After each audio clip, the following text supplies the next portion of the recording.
Break के बाद एक बार फिर आपका स्वागत है। आप देख रहे हैं न्यूज़ 18 जम्मू कश्मीर लद्दाख हिमाचल। और जिस तरह से जम्मू के राजौरी डिस्ट्रिक्ट में कल देर शाम दहशतगर्दों ने ढांगरी इलाके में जो गांव है, जो पहाड़ी से करीब एक आबादी है, वहां पर जिस तरह ओपन फायरिंग की, दहशतगर्दी की घटना को अंजाम दिया, उसमें कुल जो मरने वालों की तादाद है वो 5 हो गई है। और आज सुबह उसी इलाके में, उसी ढांगरी के उसी घर के करीब, जिस घर में कल रात में दहशतगर्दों ने फायरिंग की थी, उसी घर के करीब आईईडी धमाका हुआ। उस धमाके में जो अपुष्ट खबरें हैं उसके अनुसार 2 लोगों की मौत हो गई है, जबकि ये बताया जा रहा है कि 3 अभी भी इसमें जख्मी। और ये तस्वीरें आप देख रहे हैं उसी समय की है जब धमाके के बाद उस घर से जो इंजर्ड जो बच्चे थे उनको वहां से लगातार घर से बाहर लाने की कोशिश हो रही थी और उन्हें अस्पताल में शिफ्ट करने की कोशिश चल रही थी। हमारे संवाददाता समीर लगातार ढांगरी विलेज में ही मौजूद हैं और इस वक्त वहां पर लगातार सर्च ऑपरेशन जारी है और आईईडी की भी तलाश की जा रही है। इस बात को पुख्ता करने की कोशिश हो रही है कि कहीं और वहां पर आईईडी नस्ब तो नहीं किए गए हैं।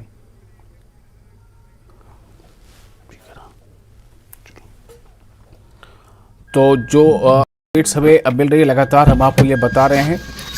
और आपको हम ये भी बता दें कि वहाँ पर पूरे राजौरी में आज बंद की कॉल पहले ही दी गई थी और लोगों में वहाँ काफ़ी गम व गुस्सा है।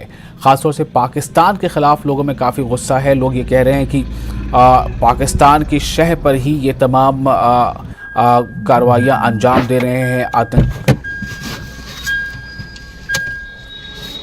वेरी अनफॉर्चुनेट, ये जो किलिंग्स हो रही हैं, जो कल वहाँ हुआ है राजौरी में, कल पहला दिन था इस साल का, जनवरी का पहला दिन था 2023 का, और अटैक हुआ। उसकी इंक्वायरी हो रही थी कि वो क्या है एक्चुअली। लेकिन ये जो कल वाक़ा हुआ है, ये माइनॉरिटी कम्युनिटीज़ के जो लोग मारे गए हैं, ये बड़ी अनफॉर्चुनेट बात है। इसको हर सतह के ऊपर कंडेम किया जाना चाहिए। और मैं एलजी एडमिनिस्ट्रेशन से गुजारिश करूँगा कि जो हमारा नेटवर्क है, जो सिक्योरिटी एजेंसीज हैं या जो इस एरिया में काम करते हैं, कहीं ना कहीं चूक हुई है। ये कहाँ से ढांगरी में पहुँचे हैं और ये वाक़ा हुआ है। और एक्सपेक्टेशन तो हमेशा रहती हैं, क्योंकि बॉर्डर, ये जो बॉर्डर डिस्ट्रिक्ट है पुंछ राजौरी में, यहाँ क्रॉस बॉर्डर टेररिज्म तो है, इसमें कोई शक नहीं है। तो हमारी जो एजेंसी हैं उनको अलर्ट रहना चाहिए इस मामले में। और ताकि टारगेट किलिंग है, ये जम्मू कश्मीर के लोगों के विकास और विश्वास पर नाकाम हमला करने की कोशिश है। जम्मू कश्मीर के लोग ऐसे शैतानी षड्यंत्रों और साजिशों के खिलाफ एकजुट हैं और उनके विकास और विश्वास पर जो भी इस तरह की षड्यंत्री साजिशें कर रही हैं वो सुरक्षा बल तो उनको मुंहतोड़ जवाब दे ही रहे हैं। जम्मू कश्मीर के लोग भी इस मामले में एकजुट हैं और उनको उनकी किसी भी साजिश और षड्यंत्र को, शैतानी साजिश या षड्यंत्र को सफल नहीं होने देंगे। देखिए, ये मानना पड़ेगा कि कल की जो घटना हुई है, बात स्वाभाविक बात है कि वहाँ पर लोगों का आना जाना रहता है, ऑफिसर्स का आना जाना रहता है, सुरक्षा बलों का आना जाना रहता है, क्योंकि उस ऑपरेशन के लिए वहाँ पर स्वाभाविक बात है लोग पहुँचेंगे। और उन्होंने दोबारा आईडी ब्लास्ट करके घर के पास जिस प्रकार से खिड़कियाँ उनकी टूटी हैं, लकड़ी के नीचे उस ब्लास्ट को, आईडी को रखा गया था। तो ये भी जानकारी मिली है, कुछ लोगों का हताहत होने की जानकारी है और कुछ लोग गंभीर रूप से घायल भी हुए हैं। अभी ऑपरेशन चल रहा है, मुझे लगता है कि जल्द इसकी जो खबर है वो सामने आएगी। तो चिंता का विषय है। सुरक्षा बल इस पर दूर दूर तक छानबीन कर रहे हैं और सर्च ऑपरेशन जारी है। कुछ समय के बाद हो सकता है कि पूरी जानकारी वहां पर हो कि किस प्रकार का हुआ है, लेकिन आगे से अलर्ट रहना बहुत जरूरी हो गया। और इस वक्त इस पूरे मामले पर बातचीत करने के लिए हमारे साथ रतन लाल जुड़ चुके हैं, नेशनल कॉन्फ्रेंस के लीडर। रतन जी, आपका बहुत स्वागत है न्यूज़ 18 जम्मू कश्मीर लद्दाख हिमाचल में। राजौरी में जो कुछ हुआ कल देर शाम और आज सुबह, क्या कहेंगे उस पर? सर, ये तो बहुत ही दुखदायक और दिलखराश वाकया हुआ है। मिलिटेंटों का जो अटैक ढांगरी में हुआ है और जिस तरह से उन्होंने घरों में जाके टारगेटिंग किलिंग की है, ये बहुत ही दुखदायक वाकया है। देखिए, बड़ी दुख की बात यह है कि 15-20 दिन पहले 2 संयुक्त व्यक्ति वहां स्पॉटिंग हुई है, वहाँ मिर्जा उसमें रजौरी के पास ही। लेकिन उसके बाद ये हमारी इंटेलिजेंस एजेंसी जो है बिल्कुल उन्होंने कुछ आगे फर्दर हुआ नहीं, कहाँ गए वो लोग, कौन थे वो लोग। तो इस किस्म के वाकयात आगे ना हो तो कम से कम ये तो इसके पूरे इंतजाम सिक्योरिटी की पूरी उन लोगों को एक प्रोटेक्शन मिलनी चाहिए। हम तो शुरू से कह रहे हैं कि साहब जम्मू कश्मीर के हालात जो हैं वो अच्छे नहीं है, और टारगेट किलिंग कंटिन्यूसली पहले तो कश्मीर में हो रही थी, आज जम्मू में भी शुरू हो गई है इस किस्म की किलिंग। ये तो और फिर बड़ी दुख की बात यह है जी कि पिछले 3-4 दिन पहले ही सिक्योरिटी की इन्होंने हमारे होम मिनिस्टर साहब ने बहुत बड़ी एक मीटिंग ली है जी, बावजूद इन बातों की कुछ नहीं हो उसका वो हुआ असर। और सबसे बड़ी आगे जो बात यह है कि बड़े रिस्पॉन्सिबल लोग जो हैं यहाँ के जो एडमिनिस्ट्रेशन में बैठे हैं वो ये कह रहे हैं कि जम्मू के अंदर तो किलिंग बिल्कुल ये जो मिलिटेंसी खत्म हो गई है जी। मैं समझते हैं, हम लोग भी समझते हैं कि ये जो इस किस्म के जो बयानात देने इस बात के टारगेट किलिंग और किलिंग चल रही है, कंटिन्यूसली मिलिटेंसी का दौर है जम्मू कश्मीर के अंदर। लेकिन इस किस्म के वाकयात दे रहा है कि जम्मू में मिलिटेंसी टोटली अब खत्म ही हो गई है और इसकी मिलिटेंसी की ये कमर टूट गई है। मैं समझता ये नादुरुस्त है। इनको लेकिन रतनलाल जी जो ये बातें कही गई वो तो डेटा और आंकड़ों के बुनियाद पर ही कही गई। डीजीपी साहब ने खुद ही कहा था कि 2022 में 146 के करीब जो है हमने दहशतगर्दों को मार गिराया है और 100 के करीब ही जो न्यू रिक्रूटमेंट्स हुए थे। तो ये जो आंकड़े हैं पिछले 2-4 सालों के मुकाबले वो तो बेहतरी की तरफ इशारा कर ही रहे थे। लेकिन देखिए चंद दिनों में ये तो शुरू कंटिन्यूसली चल रही है, रुकी कहाँ है? और फिर इस किस्म के वाकयात करने के साथ नहीं कमर टूट गई है या जम्मू के अंदर मिलिटेंसी बिल्कुल ही खत्म हो गई। तो हम तो समझते हैं कि ये एक इस किस्म के मतलब स्टेटमेंट देना जो मिसलीड करने की बात हुई सेंट्रल गवर्नमेंट को। और जो हमारी इंटेलिजेंस एजेंसीज हैं, चंद दिन पहले यहाँ पे स्पॉटिंग हुई है इनकी, 2 संदिग्ध व्यक्ति वहां देखे गए हैं। तो फिर उसके आगे क्या हुआ जी? नहीं, ये तो एक लैप्स है। मैं तो समझता हूँ कि भाई इंटेलिजेंस एजेंसी की तरफ से ये बहुत बड़ा लैप्स है और इनको आगे ध्यान रखना चाहिए, इनको पॉलिसी रिव्यू करनी चाहिए। और सिक्योरिटी देखिए उस इलाके के अंदर जिस ढंग से ये वाकयात हो रहे हैं या हुए हैं, ये आप तो एक मतलब लोगों की सिक्योरिटी में जानो माल की हिफाजत नहीं है तो ये क्या जम्मू कश्मीर के अंदर सब कुछ ठीक चल रहा है, सब कुछ ठीक हो रहा है। मैं समझता हूँ इसकी खबर नहीं, बल्कि इनको बड़ी संजीदगी के साथ और दूरंदेश पॉलिसी बनानी चाहिए। पार्टी एक लॉन्ग टर्म पार्टी होनी चाहिए, दूरंदेशी वाली पार्टी बनानी चाहिए। ये शॉर्ट टर्म बात कहते हैं, हो गया जी खत्म हो गई, कमर टूट गई जी, अब मिलिटेंसी नहीं है। आप रतनलाल साहब आप जो कह रहे हैं कि दूरंदेश और दूरगामी पॉलिसी में मतलब क्या होना चाहिए जिससे इसे काउंटर किया जा सकता है? ये तो सर ये एक्सपर्ट जो है हमारे पास, हमारे आर्मी के एक्सपर्ट या दूसरे किसी को बड़े संजीदगी के साथ सोचना चाहिए इसके बारे में, बिल्कुल थ्रेशिंग करनी चाहिए सारी बातचीत के भाई साहब ये कैसे रुक सकता है। ये हमारे पास एक बेहतरीन आर्मी है, बेहतरीन हमारी सिक्योरिटी फोर्सेज है, उनकी तरफ से तो कोई बात हम नहीं समझते कि कहीं लैप्स होता है। लेकिन हमें बड़े दूरदर्शी से ये सोचनी चाहिए और विचार करना चाहिए कि साहब क्या होना चाहिए। अब 3 दिन पहले होम मिनिस्टर साहब ने ली है मीटिंग, उसका आउटकम क्या हुआ है? इसका मतलब रजौरी जैसी ये जानवी जो बिल्कुल एक ऐसा एरिया है वहाँ मैक्सिमम हिंदू पॉपुलेशन है, उस एरिया में भी अगर इस किस्म के वाकयात होना शुरू हो गया और टारगेट किलिंग होनी शुरू हुई तो आप क्या समझेंगे भाई कैसे हालात हैं जम्मू कश्मीर के अंदर? और फिर इस किस्म के स्टेटमेंट देना नहीं जी सब कुछ ठीक है, एलजी साहब कह रहे हैं नहीं जी सब कुछ ठीक चल रहा है, कमर टूट गई है जी मिलिटेंसी की। हम समझते हैं कि चाहे 2 पैसे ही हो, मिलिटेंसी तो कंटिन्यू में कहीं नहीं है। मेरे कश्मीर के अंदर हमारे जो एम्प्लॉइज जो कश्मीर के अंदर से वो चले धरने पे बैठे हुए हैं जी, कोई इशू सॉर्ट आउट नहीं हो रहा है। तो हमारा कहना के मकसद ये है कि साहब बड़ी दूरंदेशी के साथ ध्यान में रख के बड़े बड़े एक्सपर्ट है हमारे पास, इसलिए वो इसीलिए एक अच्छी पॉलिसी बनाए ताकि इस इलाके के अंदर मिलिटेंसी बिल्कुल खत्म हो।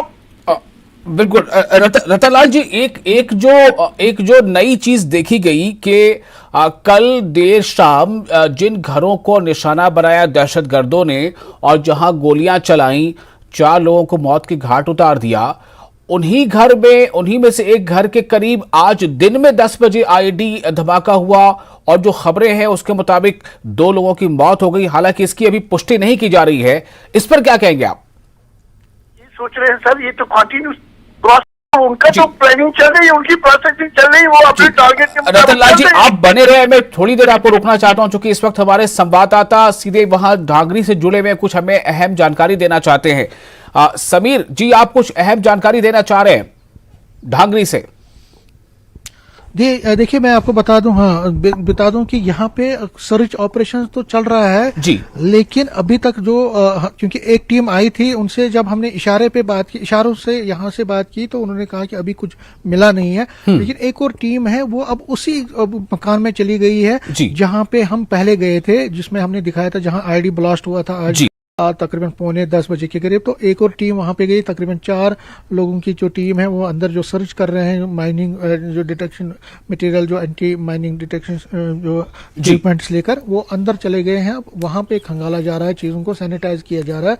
तो ये प्रोसेस तकरीबन पिछले पौने घंटे से लगातार चल रहा है और जब जो टीम्स हैं वो लगातार यहाँ पे इस चीज को देख रही हैं और यहाँ पे जो आर्मी और पुलिस की जो नफरी है वो और बढ़ा दी गई है। यहाँ पे हर जगह पे आपको जहां जहां नजर दी गई वहां पे सिक्योरिटी फोर्सेस के जवान आपको दिखेंगे। लेकिन फिलहाल जो खबर ये है कि सैनिटाइजेशन का काम चल रहा है, लेकिन अभी तक सिक्योरिटी फोर्स को जो दूसरी कहा जा रहा है कि दूसरी आईडी है वहां पे, उस बारे में अभी तक कोई चीज नहीं मिली है उनको। हालांकि अभी तक कुछ नहीं कहा जा सकता जब तक कि पूरा यहाँ पे चीजों को खंगाला नहीं जाएगा, सैनिटाइज नहीं किया जाएगा। लेकिन फिलहाल अभी तक सर्च चल रहा है लेकिन कुछ मिला नहीं है अभी तक, ये खबर है। जी समीर, एक और खबर ये आ रही है कि जो लोकल्स हैं उन्होंने, ढांगरी के लोकल्स हैं, उन्होंने कहीं पर रोड ब्लॉक किया है और वो एक तरह से प्रदर्शन कर रहे हैं। उनका कहना है कि लोकल ये कह रहे हैं कि ये जो है बिल्कुल नेग्लिजेंस था एडमिनिस्ट्रेशन का और they will block the road until they will not gate justice.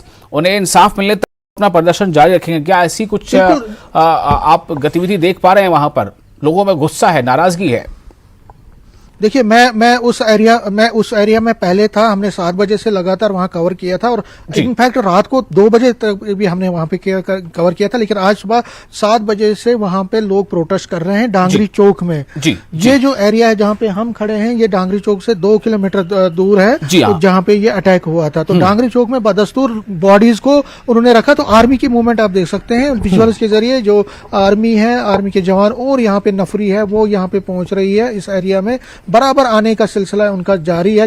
ये आईडी ब्लास्ट यहाँ पे आज हुआ है, उसके बाद लगातार ये यहाँ पे है। सिविलियन मूवमेंट को बिल्कुल रोक दिया गया है यहाँ पे और किसी भी सिविलियन को यहाँ इस एरिया में आने की इजाजत नहीं दी जा रही है। जहां तक आपने एक बात की, प्रोटेस्ट लगातार जारी है। वो लोग कह रहे हैं कि वहां पे जब तक एलजी नहीं आते, हमने रिपोर्ट भी किया था सुबह ही, तो वहां पे वो प्रोटेस्ट चल रहा है। एक और गाड़ी आप देख सकते हैं पीछे, मूवमेंट बहुत बढ़ गई है, आर्मी की मूवमेंट बहुत बढ़ गई है। यहाँ पे आर्मी के लगातार आप देख रहे हैं, ये यहीं पे आ रहे हैं जहां पे ये आईडी ब्लास्ट हुआ था। तो उसको पेश नजर, क्योंकि यहाँ पे जो पेशन गोई की जा रही है या ऐसा अंदेशा किया जा रहा है कि कुछ आईडी यहाँ पे हो सकते हैं, तो उस चीज को फाइल करने के, सारी चीजों को वो करने के लिए कि यहाँ पे अपने आप को सेटिस्फाई करने के लिए कि सिक्योरिटी के हिसाब से कि नहीं यहाँ पे पूरा सैनिटाइज करना है, तो उस हिसाब से यहाँ पे मूवमेंट भी है। आर्मी की मूवमेंट भी लगातार यहाँ पे बढ़ रही है और पूरे एरिया में जो राजौरी टाउन हो, बॉर्डर के इलाके हो, सेंसिटिव प्लेसेस हो, जहाँ पे सेंसिटिव एरियाज हैं,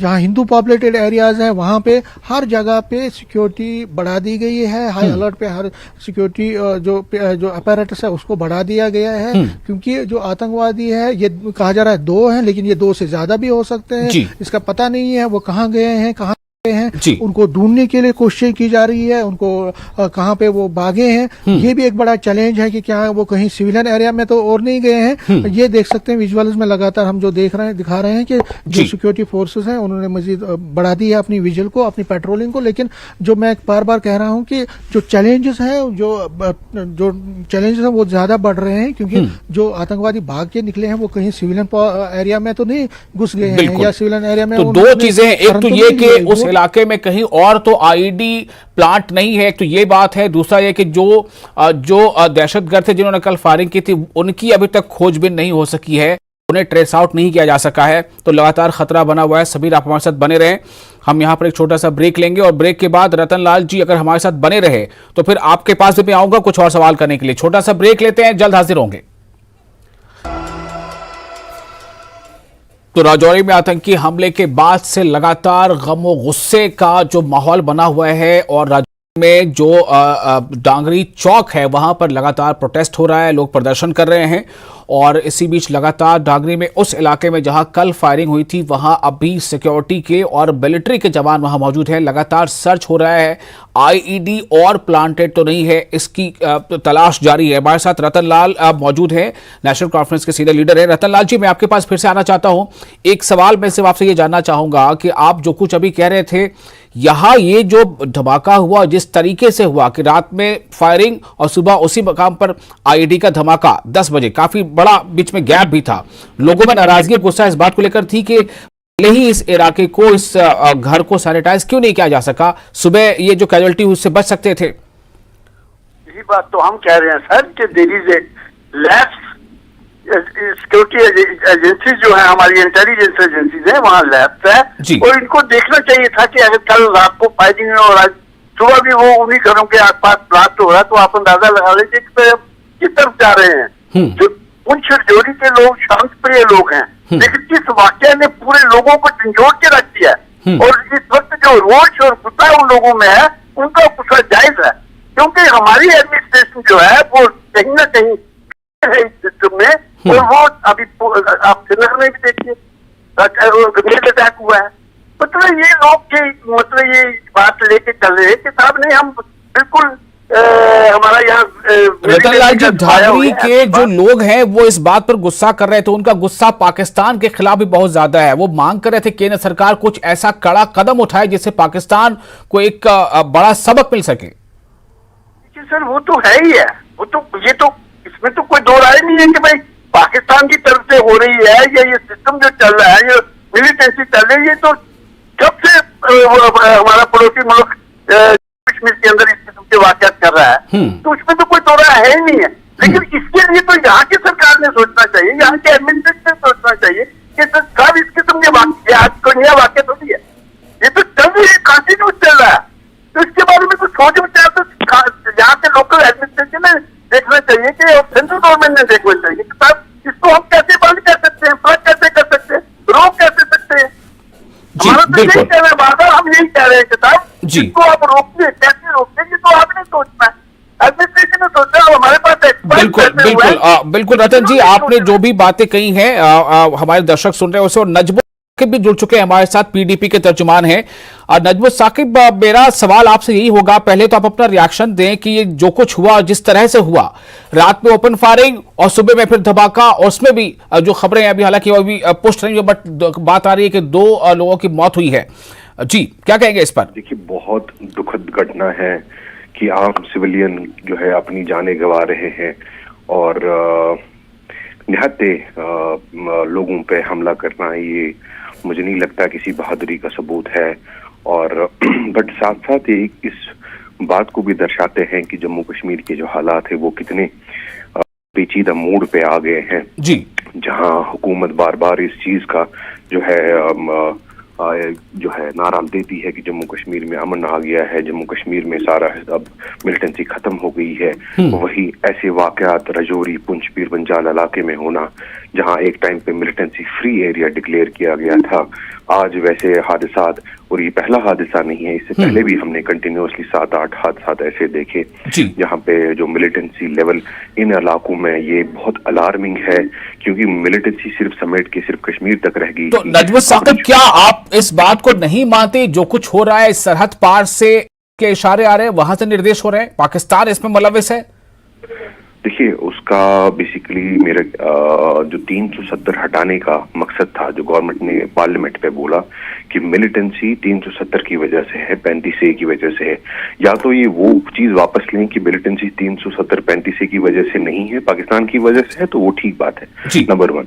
नंबर 2, अगर इन्होंने कहा कि 370 हटाने के बाद यहाँ नॉर्मलसी आएगी, यहाँ सारे हालात ठीक होंगे, यहाँ जो है अमन और आस्ती का जो माहौल फिर से लौट आएगा, बट ऐसा कुछ हो नहीं रहा है, तो अकाउंटेबिलिटी कहाँ है? आपने देखा कुछ लेकिन एक यहाँ पर ये बनता है नजमुल साकिब साहब, महबूबा मुफ्ती ने भी ट्वीट किया, उन्होंने कंडेम किया इस एक्ट को, लेकिन उन्होंने पाकिस्तान के बारे में कुछ नहीं लिखा कि वो क्यों इस तरह की गतिविधियों को, इस तरह की कार्रवाइयों को शह दे रहा है। बेगुनाह लोग मारे जा रहे हैं। देखिए हमारी फिर तो रिस्पॉन्सिबिलिटी अभी लेफ्टिनेंट गवर्नर इंतजामिया अभी जम्मू कश्मीर में चल रहा है, यूनिफाइड कमांड के हेड वो है।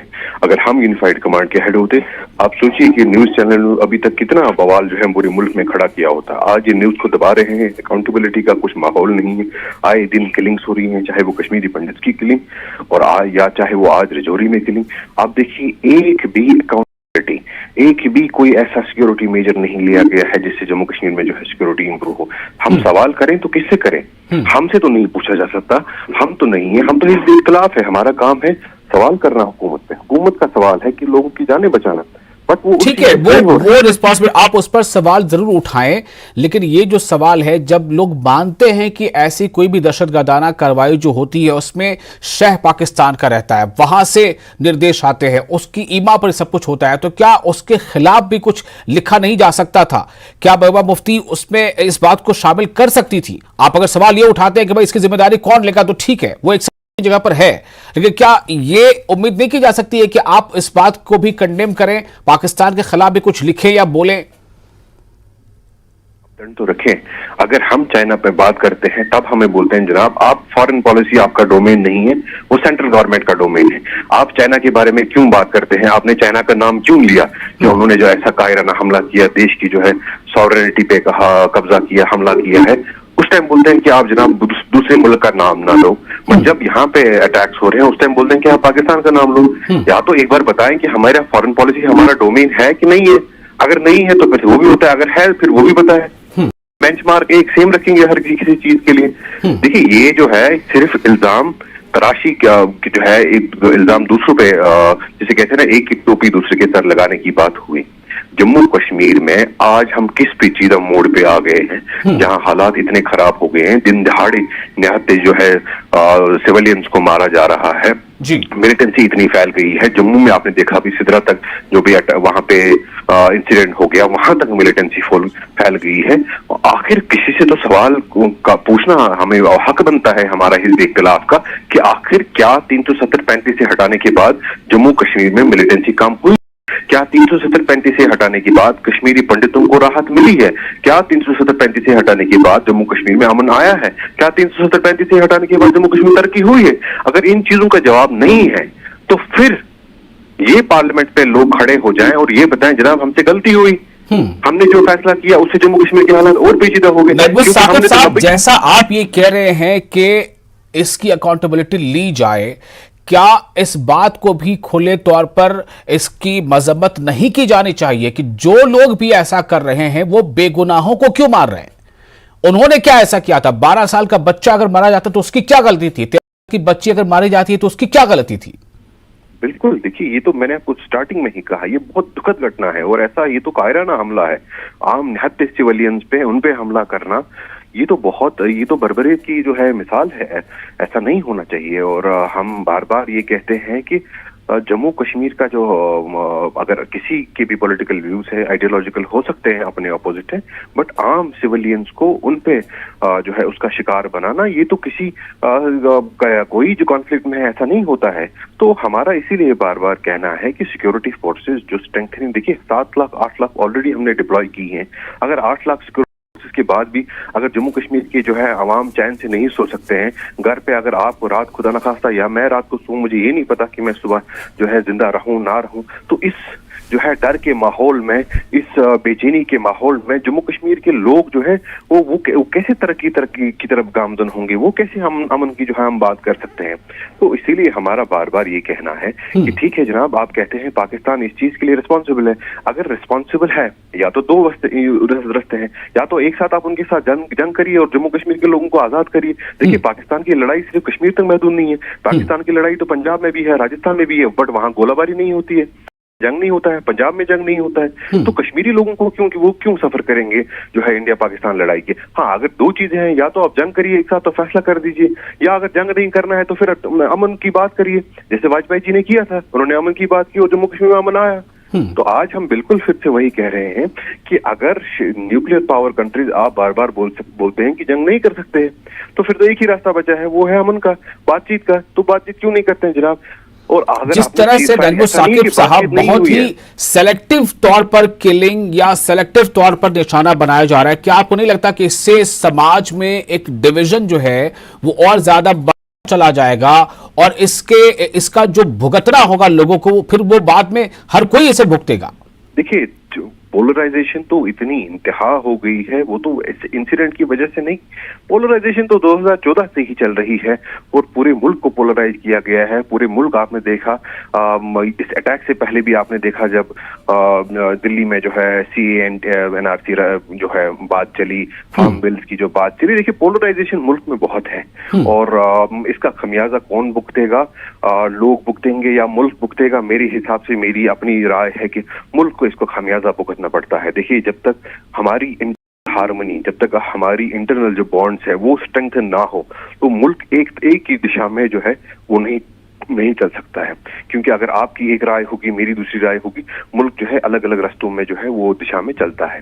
तो हमने इसलिए बार बार कहा कि आपकी इंटरनल सिक्योरिटी और एक्सटर्नल सिक्योरिटी के लिए आपको कंपैशनेट डायलॉग और ये जो पोलराइजेशन है इसको आपको डीपोलिटिसाइज करना पड़ेगा। जितनी आप पोलराइजेशन इलेक्शन के लिए करेंगे, वोटों के लिए करेंगे, उसका खमियाजा जो है वो डायरेक्टली मुल्क पर पड़ता है और अपनी पॉलिटिकल विक्ट्री के लिए आप नेशनल सिक्योरिटी पे आप जो है उस पे खंजर मार रहे हैं। तो देखिए, आप इनका दोगलापन ये देख लीजिए कि सीजफायर पाकिस्तान के साथ नजमुल साकिब, मैं आपको थोड़ी देर रोकना चाहूंगा। हमारे संवाददाता समीर इस वक्त सीधे ढांगरी से हमारे साथ जुड़ रहे हैं, वो कुछ बताना चाह रहे हैं। समीर, मैं आपके पास आ रहा हूं, क्या कुछ अपडेट्स मिल रही है, क्या कुछ नई जानकारी आपके पास? देखिए, कुछ मूवमेंट है, आर्मी के कुछ टॉप ऑफिशियल्स यहाँ पे पहुंचे हैं। हम ट्रैक करने की कोशिश करेंगे। देखिए, सर्च ऑपरेशन भी चल रहे हैं लेकिन अभी दूसरा कोई वाहन नहीं मिला है। देखिए, अभी आर्मी के जो ऑफिशियल्स हैं वो यहाँ पे पहुंचे हैं। जी, ये लगातार सीधी तस्वीरें आप देख रहे हैं डांगरी विलेज राजौरी से, जहां आज दिन में IED का धमाका हुआ। ये आर्मी के जवान वहां पहुंचे हैं और ये सीधी तस्वीर आप इस वक्त देख पा रहे हैं। लगातार आज जहां IED का धमाका हुआ है, जिस घर के करीब, ये वही घर था जहां कल देर शाम फायरिंग की वारदात अंजाम दी गई थी। और क्या वहां पर और ज्यादा IED प्लांटेड है, इसको लेकर लगातार सर्च चल रहा है। और ये सीधी तस्वीर आप देखिए कि लगातार वहां पर जो आर्मी जवानों की और सीनियर ऑफिशियल्स की जो तादाद है वो लगातार बढ़ती जा रही है। जी समीर, बताएं। बिल्कुल आपने सही कहा, तादाद बढ़ती जा रही है। जो आर्मी के ऑफिशियल्स हैं, आर्मी के जवान हैं, वो भारी संख्या में। और अब देखिए, खोजी कुत्ते भी पीछे आप देखें, कैमरामैन दिखाएंगे, खोजी कुत्ते भी, स्निफर डॉग्स, उनको भी लगाया गया है, यहाँ पे लाया गया है और वो अब तलाशी ले रहे हैं हर जगह की। और ये इसलिए है क्योंकि यहाँ पे जो हालात हैं वो अभी भी ठीक नहीं है। IEDs और लगी हैं, इसका कहा जा रहा है। इस पर जो है इस पर सस्पेंस बना हुआ है, लेकिन फिलहाल स्निफर डॉग्स लगाए गए हैं यहाँ पे, उनकी मदद ली जा रही है। अब यही ट्राई करते हैं कि कहीं पे कोई डिटेक्ट तो नहीं हो, कभी नस्ब तो नहीं किया गया है। लेकिन समीर, जिस लगातार वहां पर डेवलपमेंट्स हो रही हैं, संख्या आर्मी के जवानों की बढ़ती जा रही है, स्निफर डॉग्स भी लाए गए हैं, सीनियर ऑफिसर्स भी पहुंच रहे हैं, ये सारा कुछ क्या बता रहा है समीर? ये देखिए, इंडिकेट कर रहा है कि कुछ ना कुछ तो है जो अभी उनकी तरफ से कहा जाएगा या हो सकता है कि आगे है। लेकिन फिलहाल जिस तरह जब तक ऑफिशियली कुछ नहीं बोला जाता तब तक नहीं कुछ कह सकते। लेकिन फिलहाल ये जहाँ पे चल रहा है और विजुअल्स के सहारे हम आपको दिखाने की कोशिश कर रहे हैं कि ये जी खुद अपनी विजुअल्स के सहारे हैं कि ये चीजें यहाँ पे चल रही हैं, सर्च चल रहा है। और लगातार सुबह से ही यहाँ पे, जब से ये ब्लास्ट हुआ तब से ये सर्च चल रहे हैं। हम विजुअल के सारे आपको दिखा रहे हैं ये, और ये ऑपरेशन चलता रहेगा अभी फिलहाल कुछ टाइम और, सर्च ऑपरेशन। उसके बाद इसको बंद किया जाएगा जब पूरा यहाँ से सेटिस्फाई होंगे जो सिक्योरिटी फोर्सेस हैं, जो टीम्स हैं यहाँ पे लगी हैं आर्मी की और पुलिस की। जब वो सेटिस्फाई होंगे उसके बाद ही इसको कॉल ऑफ किया जाएगा। लेकिन फिलहाल सर्च चल रहे हैं यहाँ पे जी, और सैनिटाइजेशन का काम वो चल रहा है। बिल्कुल। तो समीर, आप अपडेट्स लेते रहें, आप डेवलपमेंट्स पर नजर रखें, हम फिर आपके पास वापस लौटेंगे। और अब से कुछ देर पहले हमारे साथ जुड़े थे नजमुल साकिब, जो PDP के तर्जुमान हैं।